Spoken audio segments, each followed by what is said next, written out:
Hola, ¿qué tal? Te saluda Dair Navarro. Bienvenido a este video en donde te hablaré sobre algunas consideraciones que puedes utilizar durante el diseño de interfaces para lograr que tu aplicación sea usable. Antes de iniciar te debo hacer unas cuantas aclaraciones. La usabilidad no es un check. No te voy a dar un listado de las cosas que tienes que generar para lograr una buena usabilidad. La verdadera usabilidad te la indicará tu usuario. Es él quien te indicará qué le gusta o qué le parece útil y qué no. Ya hablé un poco de esto en un video anterior de introducción. En este video te expongo un conjunto de buenas prácticas que ya han sido aplicadas y han funcionado.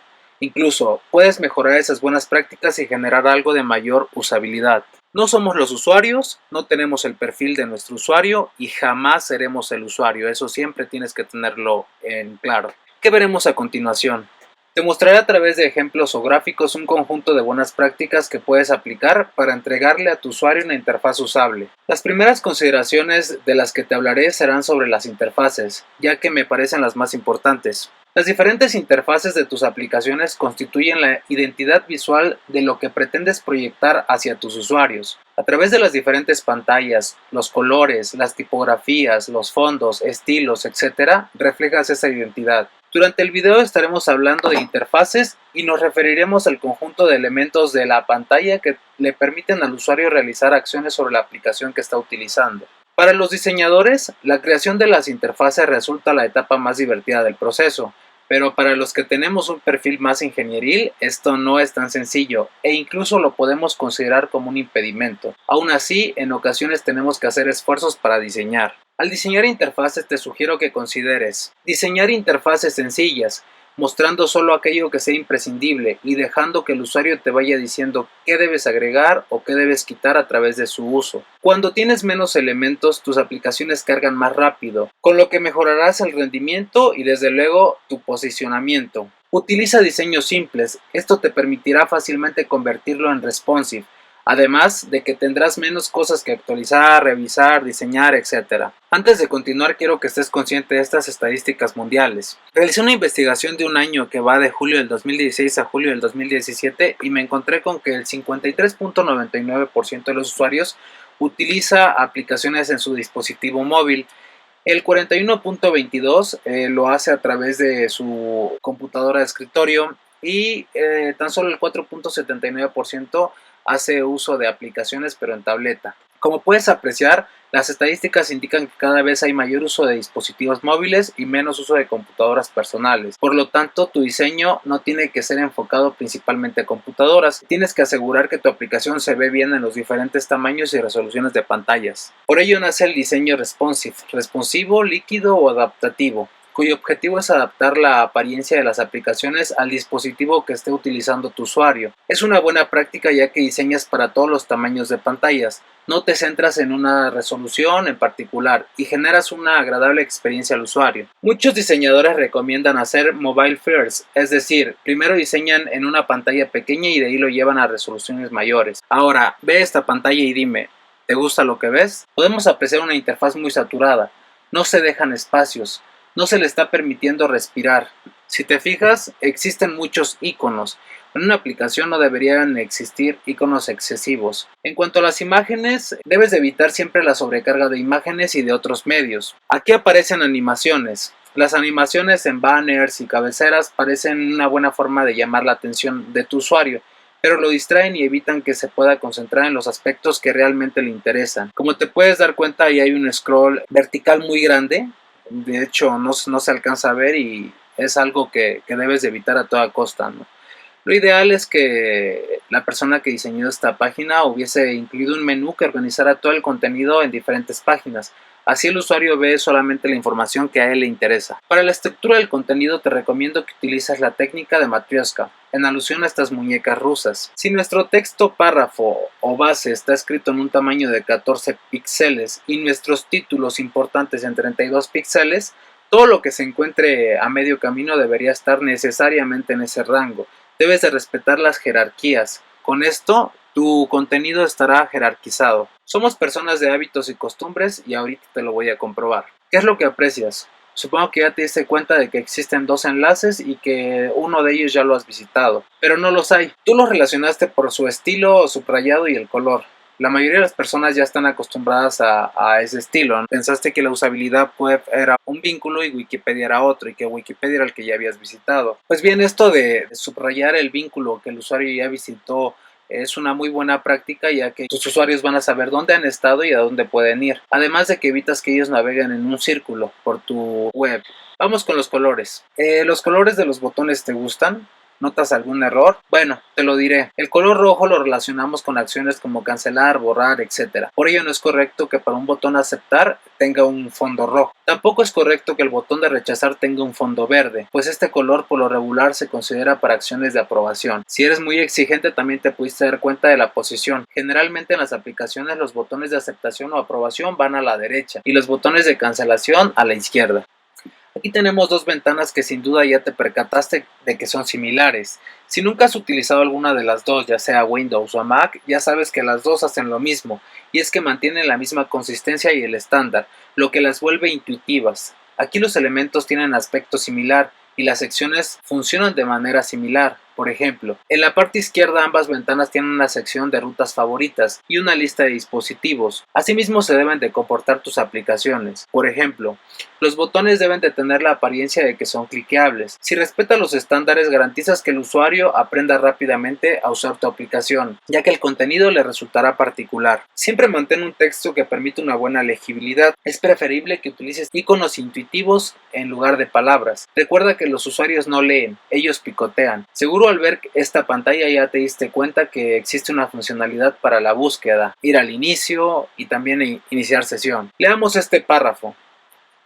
Seguro te sentiste incómodo o hasta intimidado y es normal. En tu interfaz procura crear párrafos cortos. Esto hará la lectura más cómoda para la vista. Seguramente si le colocas un texto así a un usuario, lo primero que hará será marcharse. ¿Notas alguna diferencia con el párrafo anterior? Comodidad seguramente. Por eso haz que tu contenido sea fácil de leer. Utiliza una tipografía clara que sea adecuada para la lectura y un esquema de color simple que te aporte elegancia y claridad. En muchas ocasiones se cree que al usar colores muy vistosos es lo ideal para llamar la atención, pero no se presta cuidado si dicha combinación puede cansar la vista del lector. Cuida mucho este error. Otro consejo es que hagas uso de los espacios en blanco. Te ayudarán a reducir el desorden, separar los párrafos y secciones y a que los ojos del usuario se relajen antes de pasar al siguiente bloque de texto. Tienes que ser muy específico. Resaltar, ya sea en negrita o con color, los textos pertinentes. La verdad es que la mayoría de los usuarios probablemente solo leen el texto en negrita o resaltado. Si estás diseñando para dispositivos móviles, permíteles a tus usuarios utilizar sus características y funcionalidades que lo distinguen de las computadoras. Usar los gestos, arrastrar, presionar, girar, tocar, extender, etc. Considera también las diferentes posiciones, ya sea vertical u horizontal. Recuerda que si al usuario le muestras otra navegación que no sea por estos controles, se sentirá frustrado e incómodo. Sigamos con interfaces móviles. ¿Cuál de los dos botones te parece de mejor acceso? Obviamente el verde. Por eso asegúrate que todas las áreas de interacción sean lo suficientemente grandes para facilitar el uso. Acá tenemos otro ejemplo de la interacción de las interfaces. Ten mucho cuidado en que los mensajes sean visibles para tu usuario, que no queden ocultos por los dedos como pasa con la imagen izquierda. Al usuario le es cómodo muchas veces utilizar una mano para interactuar con el dispositivo, y cuando esto sucede tiene alcance a ciertas zonas de la pantalla. Estas reciben el nombre de zonas calientes de interacción. Lo mismo para la posición horizontal del equipo. Aprovecha estas partes para colocar controles o menús de uso frecuente. Si estás diseñando para tabletas, puedes aprovechar estas 4 zonas calientes. Recuerda que este tipo de dispositivos están diseñados para interactuar con los 4 dedos. Manejo de errores. Si usas Windows y veías este video en pantalla completa, seguro te he metido un susto y te pido disculpas. Los errores no son solo ocasionados por los sistemas, los usuarios también cometen errores, pero lo ideal es que diseñes previniendo la ocurrencia de estos en lugar de realizar un buen diseño de mensajes de error. Y retomando lo del buen diseño de mensajes de error, seguramente cuando viste la pantalla azul que acabo de colocar, te percataste de que se trata de un mensaje informando un problema en el sistema, pero no tuviste ni idea de lo que se trata o se trató. Esto nos indica que no es un buen mensaje de error. Entonces, ¿qué debe contener un buen mensaje de error? En primer lugar, le debes de indicar al usuario qué ha pasado claramente y en el lenguaje que él entienda. Luego debes decirle qué ha causado el error. Existen muchos usuarios que se atemorizan ante los errores y piensan que ellos han sido los culpables. Ya no querrán utilizar tu aplicación. Y por último, debes de orientar a tu usuario sobre cómo puede enmendar el error si es que está en sus manos. Encontré este mensaje de error. La imagen no es muy visible, pero me pareció un buen ejemplo. Indica que, mientras su equipo estaba desconectado a la red, el siguiente archivo fue modificado tanto en su equipo como en la red, y le indica el nombre del archivo y la ubicación. Luego le da al usuario tres opciones para resolver el problema. El usuario puede conservar los dos archivos y hasta le indica el nombre que puede tomar el segundo archivo. La siguiente opción es conservar la versión del equipo y reemplazar la versión que se modificó en la red. Y la tercera es conservar la versión de la red, descartando los cambios que se hicieron localmente. Además le da más detalles de las dos versiones modificadas y también el mensaje le proporciona al usuario la opción de ver ambos archivos. Y no solo eso, le da la posibilidad de tomar esta decisión en otros conflictos que llegasen a existir. Ofrécele a tus usuarios soluciones subóptimas, entendiendo como subóptimo el hacer lo mejor posible algo que no debería hacerse. Los usuarios no leen, ellos se quedan con la primera opción razonable que encuentran, y si esto no fue lo correcto, necesitarán de una salida de emergencia. Asegúrate de que tu aplicación tenga un botón para cancelar operaciones antes de terminarlas, y que además exista la posibilidad de deshacer acciones que ya se han finalizado. Recuerda que los usuarios confían plenamente en su botón deshacer para eliminar las acciones equivocadas, sin tener que pasar por una serie de pasos. Situación actual del sistema. Supongamos que estás intentando registrarte en alguna aplicación. Ingresas tus datos y presionas el botón registrar.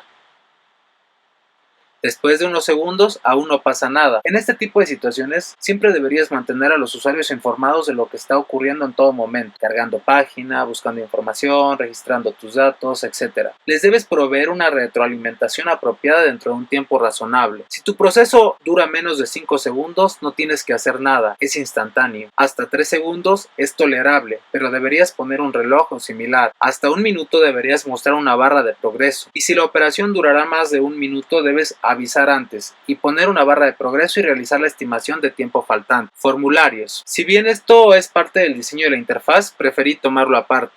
Todos los formularios deben de tener un título, en este caso datos personales. Cuando ingresas, se debe de activar el primer campo para que inicies la captura. En este caso, debe de estar activo el campo nombre. El foco, o sea, el campo en el que se encuentra el cursor, debe notarse fácilmente. Cuando se captura información y existe error, el sistema debe mostrar el mensaje igual de inmediato. En este caso, muestra esta pregunta es obligatoria.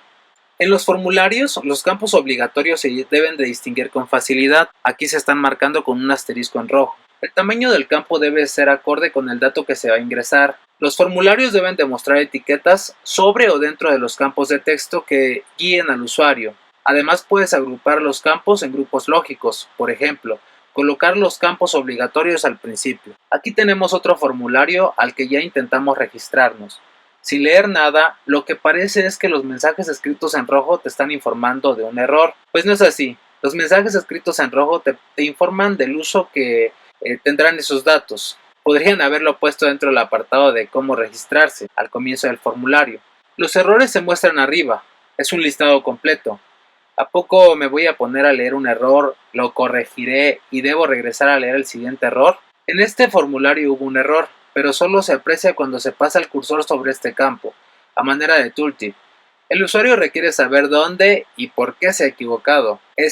Al no leer ningún mensaje de error y no ver reacción del sistema, se irá sin registrarse. Como buena práctica debes de validar luego de haber cargado el campo, como está pasando en esta pantalla. Además debes de dar ayuda al usuario sobre los campos que tiene que llenar. Aquí probablemente faltó que el mensaje dijera elige otro nombre de usuario diferente. Ahora veamos a Twitter. La aplicación le da al usuario un control de caracteres. Al inicio, el usuario tiene 140 caracteres disponibles. Algo que me gusta mucho de esta aplicación es que conforme el usuario va escribiendo, la aplicación notifica cuántos caracteres le quedan disponibles.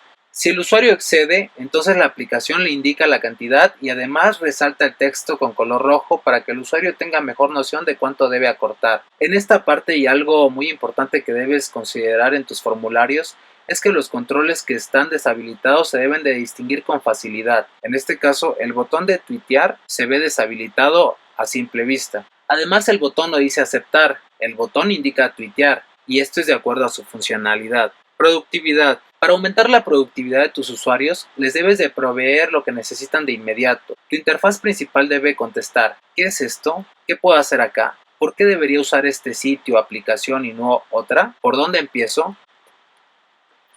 Evita las páginas de introducción o splash. Estas son una práctica de antaño que además incomodan a los usuarios. son un paso extra entre este y su objetivo. Esta introducción generalmente no proporciona ningún contenido relevante, por el contrario, disminuye la productividad del usuario al tener una barrera extra entre este y su objetivo. ¿Cuántas veces no hemos visto estos anuncios? No lo hagas. El usuario se frustra cuando intenta ver una característica y resulta que aún no está disponible. Si no quieres dejar un mal sabor de boca, entonces publica las funcionalidades cuando ya las hayas terminado.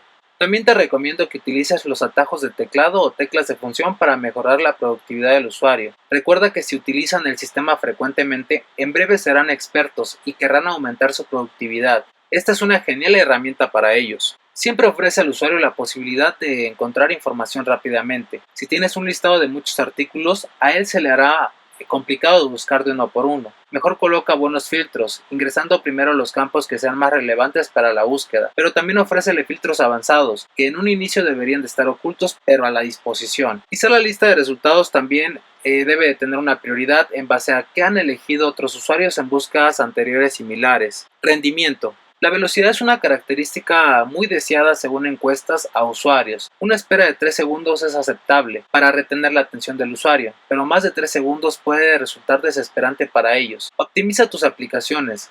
A tu usuario no le importan las razones técnicas por las cuales el sistema es lento. Un punto muy importante que debes de tener presente también es el consumo de los recursos, ya sea en PC o en dispositivos móviles. Si tu usuario se percata de que tu aplicación le consume mucha batería o que calienta mucho el dispositivo, es muy probable que se deshaga de ella y que no la vuelva a utilizar. Optimiza el consumo de los recursos. Ayuda. Aunque tu sistema pueda ser utilizado sin documentación, debes ofrecerla para cuando tu usuario la requiera. Trata de que esta información sea fácil de encontrar, que esté enfocada a sus tareas o necesidades y que no sea muy extensa. Les ayudará demasiado que pongas ejemplos. Tus usuarios acudirán a la ayuda cuando tengan problemas, no al inicio del uso. Los manuales no se leen voluntariamente o antes de comenzar a usar aplicaciones. Quizá ahora te preguntes, ¿es todo? No, no lo es todo. En la web hay muchísimas consideraciones más, pero listarlas todas sería prácticamente imposible. Ahora te mencioné las que considero desde mi punto de vista más importantes. Tú puedes profundizar la investigación. Recuerda que a diario se aprende de los usuarios. Llegamos al fin del video. Espero te haya gustado y que te haya aportado algo de valor. Te dejo mis datos de contacto que igual aparecieron en la parte inferior de la pantalla. Cualquier detalle no dudes en contactarme. No te olvides de visitar mi blog adairnavarro.com. Quizá te encuentres más cosas de utilidad. Saludos y hasta la próxima.